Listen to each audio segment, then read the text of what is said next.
The Kirtland girls get an 8th-minute free kick from Carrie Zalba to record a 1-0 win at Gilmore on Monday afternoon in an exceptionally well-played Division III district semifinal as the Hornets earn their first district final berth in program history. Just a great match all the way around. Kirtland went into Gates Mills and they earned this result. Make no mistake about it. The biggest thing for me from the opening 40 of this match, in addition to getting the goal early, of course, was the midfield work rate. It was exceptional and it set a tone for this match. In my opinion, watching Gilmore so much over the last decade plus, I think there's three big things that you need to do as an opposing side against the Lancers in that patient possession style that they play. Number one, you've got to limit the number of quick switches that they have through midfield. That is, a ball's won out wide by an outside mid, played through to the holding mid centrally, center mid rewards an overlapping run or plays it out wide to the other outside mid, and in turn it exploits the width of midfield and test the back line and their spacing. If you can limit those instances, that's huge, and I think Kirtland was able to do that in this match. The other thing is, number two, is if you can increase the ratio of Gilmore having to play service over the top versus on the ground. I believe it's fair to say that the Lancers like to play their service more on the ground than over the top, especially on through balls into the offensive third.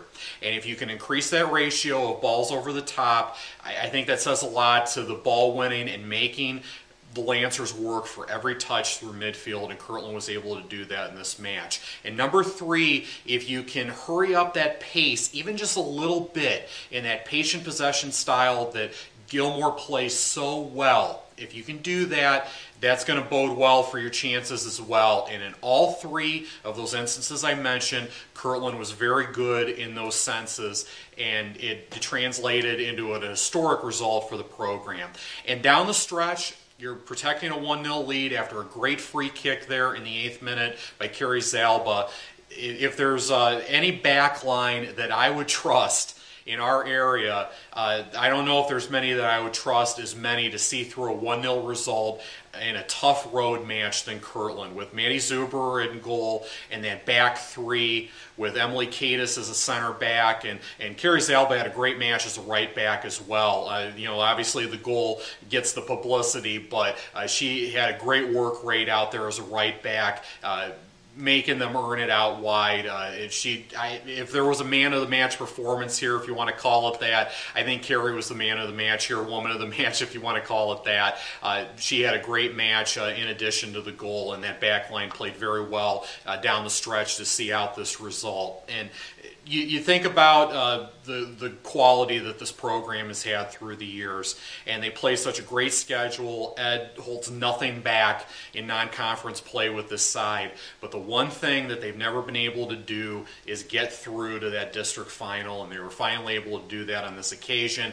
The emotion was evident, and rightfully so. They came in against a great state-ranked side, and they earned a result, and they should be very proud of that. And I think the other thing about it too is so many times we see when there's private school domination, generally speaking, in a given sport, there's a lot of public schools that, let's be honest, they'll look at it and just kind of relegate themselves to the fact that maybe there's not a whole lot that they can do about it. Kirtland went to work, they went on the road, and they got a result.